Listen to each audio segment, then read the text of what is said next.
Hi guys, my name is Colin, and this is going to be part 6 of my activism series about protests. Let's begin. A lot of stuff to go through today. I'm going to try to go through this fairly quick. So, first things first, a lot of you probably know about the protests that happened in Newnan, Georgia with the Nazis or socialists or whatever they're calling themselves these days. Now, I'd love to start a video about bashing Nazis. Believe me, there's nothing more than I love doing that. But to tell you the truth, actually, I don't think the Nazis are really the problem. For many of you who probably watched the video, one of the most striking things was really the police. Ironically, it seems that there's some laws that date back to the 50s in Newnan, Georgia that prevent assembly people in public wearing face masks due to none other than the KKK. Now, what's really disturbing about this is the police did not use this against the Nazis. The Nazis, for as much as whatever it is that they're trying to portray, didn't really cause much of a disturbance, unlike in Charlottesville. Neither did the counter-protesters, but that's not the way that the police saw it. Let me roll a little video to give you a glimpse of what it was like. Hands up, don't shoot! Hands up, don't shoot! Hands up, don't shoot! Hands up, don't shoot! Hands up, don't shoot! Hands up, don't shoot! Hands up, don't shoot! Hands up, don't shoot! Hands.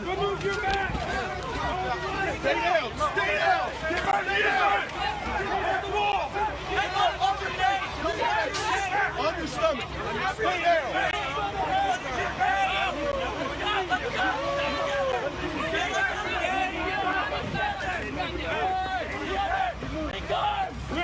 Hey, mask.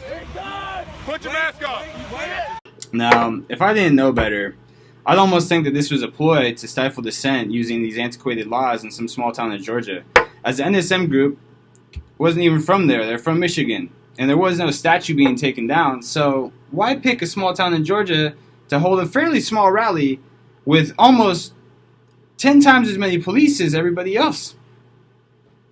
I just want to say real quick, you guys have some real balls, and I really wish that I had been out there with you. Unfortunately, I live in California, so that's quite a bit of a ways, but thank you for being out there and being on the front lines. It speaks volumes to the rest of us. Anyways, I want to go through just a couple points of what maybe we can do to not get arrested, and maybe some things that you could do if you manage to find yourself in the position of getting arrested. God forbid. No face masks? No problem. We don't need face masks. There's actually plenty of things we can do. You notice a lot of the Nazis actually had sunglasses and hats, and so did everybody else, and you can, do quite a bit with that. Check this. I was thinking outside the box. Face paint. That's not a mask. What, are they going to arrest? Are they going to arrest kids too for having their face painted? I don't think so.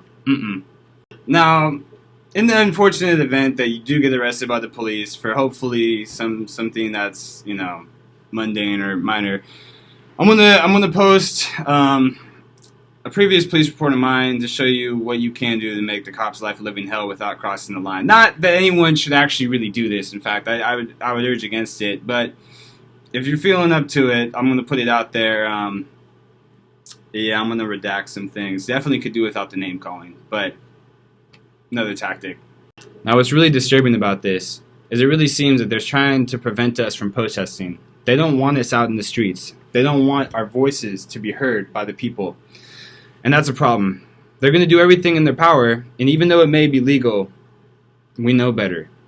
This is going against our First Amendment rights, and unfortunately, we need to do something about it. As much as burying our heads in the sand and pretending like these things aren't happening, they are. And not acting is almost just as bad as egging it on. If anything, it's silent support. One last thing before I go, is I know that I post most of these videos in Democratic groups, which is great, and I think they're well received, hopefully. I can't speak for myself.